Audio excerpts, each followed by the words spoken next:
facing Ven. The return of our Lord and Savior. And Ven. Yeah. Okay. Well, we're going to PS2, Starter Stadium. You know the vibes. You know how it is. You don't need to explain it. Gotta love biplats. It's the reason why Small Battlefield still has its phenomenal reception, despite being a little bit redundant. Because biplats are just so good. Because everyone just loves biplats in this game. They do a lot for a lot of characters, and I mean, this is true for both of them. Though it seems like Tade would much prefer the Small Battlefield, because trying to traverse the entirety of PS2 against Zelda and against Ven's Zelda is going to be a little bit taxing. Yeah, definitely. If a character is going to abuse it, it's going to be Zelda, especially with the long Phantom Reach. And getting the beautiful snipe off of fire. Just going to be able to take the stock there. And it feels like Tadeo isn't really getting much in terms of big neutral wins to advantage exchanges. It feels like they're just kind of scrapping and trading. Like, see, they got a couple hits there, but it's 1 or 2 hits. They're not really getting the any type of string or prolonged advantage state. Starting to see a little bit here, starting to do a little bit better. We'll see what the ledge drop is. Oh, just kind of a cheeky little dash dance. I kind of like that, because most of the time people are waiting the Gordo. So if you don't see it, you can convince people to go for some of the more traditional options, which are still plenty punishable. So Tadeo will have to start trying to actually hunt for these kills if he can make it. Grabs won't suffice anymore. Yeah. The down tilt, if you get closer to ledge here, that might, but one thing I like, though, is his use of Goro at ledge. Even if he knows that it's going to be reflected, he's going for the hammer hit, and he's able to push Ven off. Oh, no, that's tragic. Okay, but, like, that's one of those, oh my... Okay, that was just mean. That was just unnecessary.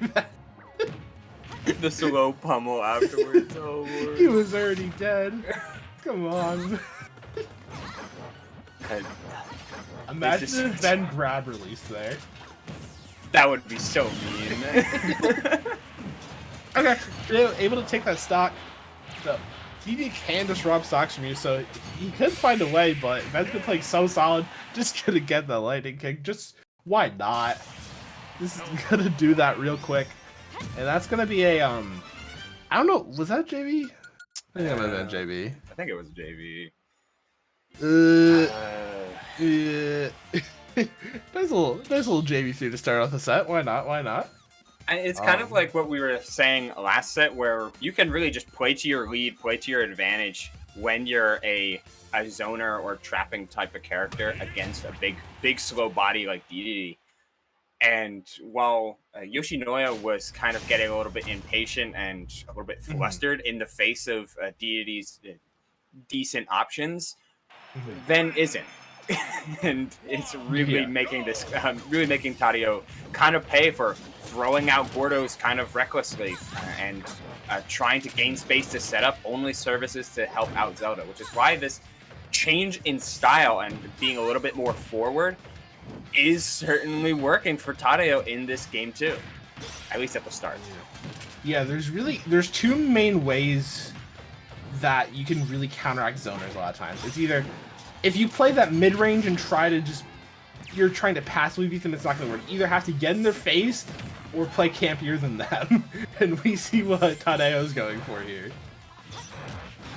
It's so weird that, like, a lot of times Dedede kind of has to scrap with you, not only with the hammer being an extra disjoint, but he doesn't gain a lot by floating up around stage and trying to land with back airs, like waiting you out. Like that doesn't necessarily help Dedede in a lot of ways. So trying to force you to do things, that'll certainly be beneficial, especially since you can take a lot of punishment. Yeah, definitely. Oh, gonna actually clank with that. Going to the onstage up B again. If it doesn't work, try again. It didn't work the second time, but like maybe the third time will work. You never know. I like to see it. Maybe stick to your guns, man.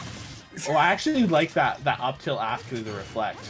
is kind of covering the option while also not getting damaged by the Gordo. We see a more reserve style from Tadeo here now, playing a little bit slower because it doesn't want to take too much extra credit, but still needs to push the advantage, and we see it here. The neutral B comes out, yeah. As long as he throws out Gordo, that Nehru's Love is going to be exactly the option that Ven chooses every time off ledge. We'll have to see if Tadeo can figure something around the Nehru's Love that he knows is coming, but it's hard. That moves quick, and the invulnerability frames are nothing to scoff at. Yeah, definitely not. I would like to see Tadeo maybe go for a Jet Hammer here for his ledge traps to try to get us all punished, because Ven's just kind of going to ledge every time and he's not punishing at the moment. Gonna get the up tilt off of that jump, but okay, nice little nair, but that's the thing. His advantage is not nearly as punishing.